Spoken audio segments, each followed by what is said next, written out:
Déjame que hable con el juez Vázquez-Taín a propósito de los confinamientos. José Antonio, buenas noches. Buenas noches, José Antonio. Bueno, un placer estar con vosotros. Un saludo cariñoso a Cristina y a Carmelo. Es un placer estar con vosotros. Igualmente. Saludo.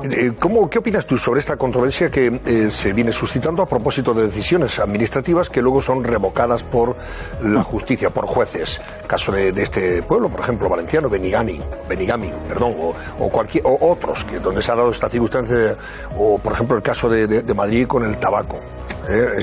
La prohibición de fumar en la calle. Sí, perdona, José Antonio, perdona que te interrumpa. Esta situación ya la habíamos anunciado todos los juristas, pero vamos a ver, partiendo de la situación inicial, cuando estábamos en plena pandemia y estábamos en situación de alarma, es decir, muchos juristas ya decíamos que la ley orgánica que regulaba los estados de alarma, excepción y sitio, no previa el confinamiento, es decir, muchas de las medidas que se adoptaron, muchos de los reales decretos que se adoptaron en aquel momento están pendientes todavía de análisis jurídico en el Tribunal Constitucional y vamos a ver cómo acaba aquello.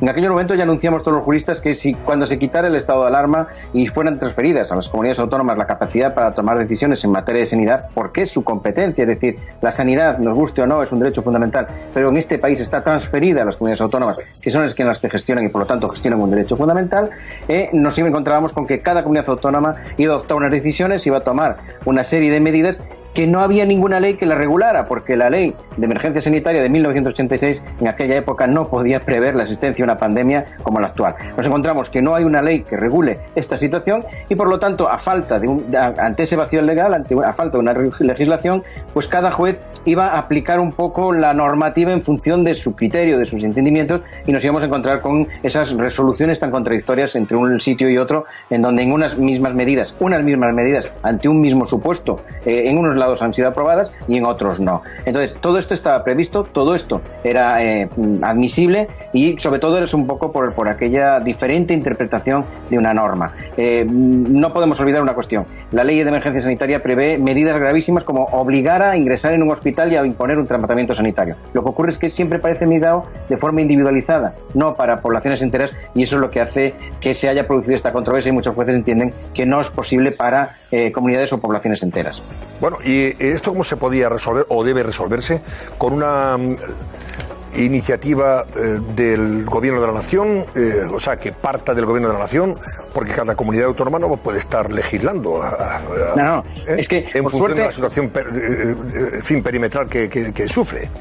Claro, por suerte tenemos todavía una Constitución que sigue siendo la red que une este reino, y en esa Constitución se nos dice que todos los derechos fundamentales solamente se pueden regular y limitar especialmente por ley orgánica, es decir, la competencia para legislar en estas materias corresponde en exclusiva al Gobierno. Las comunidades autónomas se las hacían muy felices cuando recibían estas competencias en materia de derechos fundamentales. Todos recordamos que bien, cómo aplaudieron recibir la educación, y además lo hicieron pidiendo, por favor, que nadie pueda entrometerse en el ejercicio de esa competencia. No se podía, por ejemplo, establecer un mínimo de horas de castellano, se consideraba por algunas comunidades autónomas una intromisión imperialista inaceptable. Bueno, y ahora en cambio son los que están llamando al Gobierno para decir, oiga, legisleme usted. Esta situación es culpa de todos, no la podemos tomar como una situación que algunos sean culpables o no. Hablabais ahora mismo de Madrid. Vamos a ver, uno de los problemas de Madrid es el aeropuerto. El aeropuerto es competencia del Gobierno, no es competencia de la comunidad autónoma, y el aeropuerto de Madrid, que es el aeropuerto internacional porque entran muchísimos extranjeros, no tiene el control suficiente y desde ahí se van a todas las comunidades autónomas.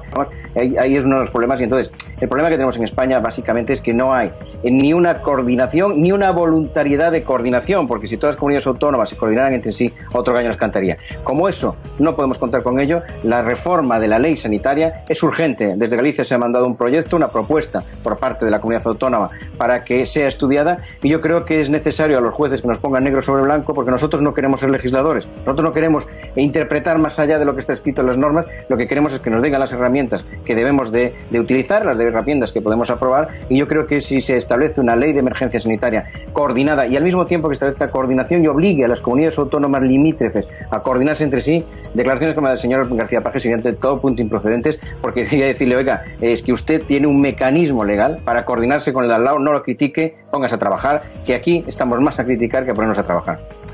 Juez Vázquez-Taín, muchísimas gracias y hasta una próxima ocasión. Buenas noches.